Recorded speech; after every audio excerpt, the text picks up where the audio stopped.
She had met Mrs. Peters the year before at the county fair, and the thing she remembered about her was that she didn't seem like a sheriff's wife. She was small and thin and didn't have a strong voice.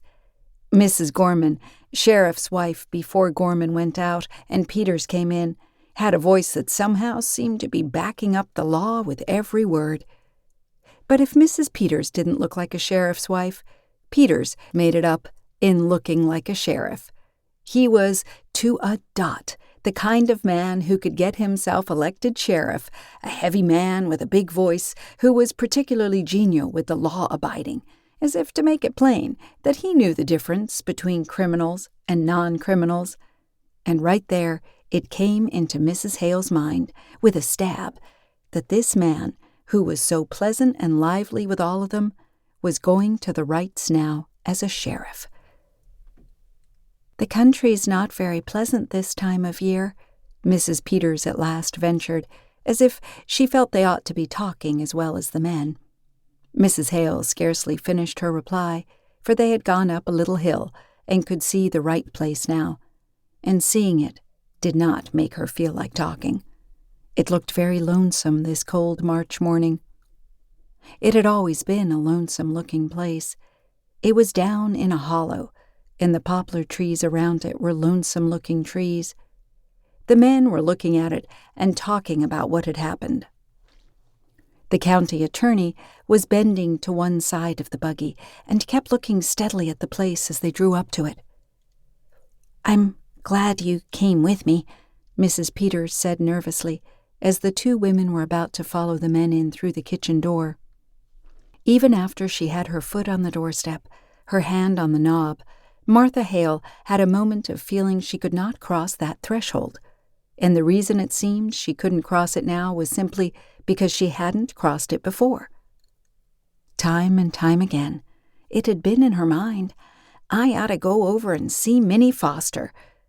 She still thought of her as Minnie Foster, though for 20 years she had been Mrs. Wright. And then there was always something to do, and Minnie Foster would go from her mind. But now she could come.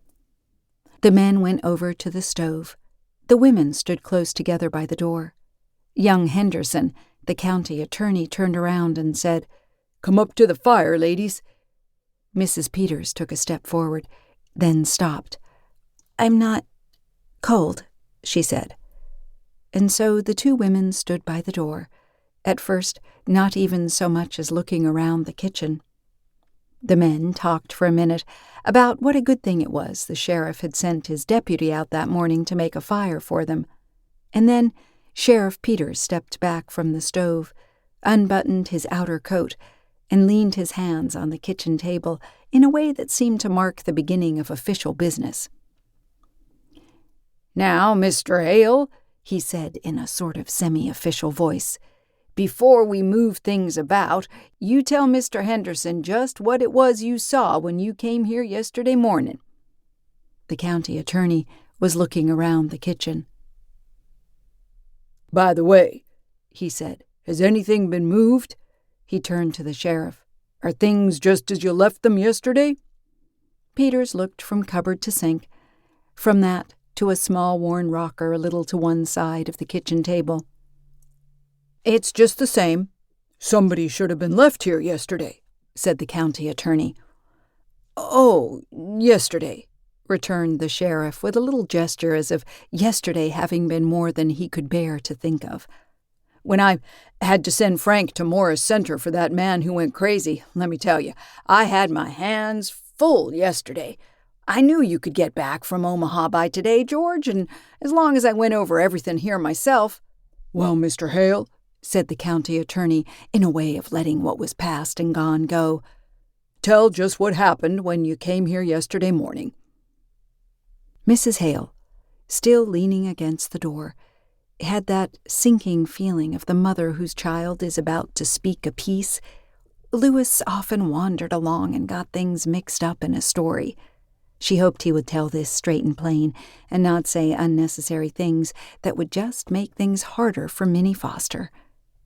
He didn't begin at once, and she noticed that he looked queer, as if standing in that kitchen and having to tell what he had seen.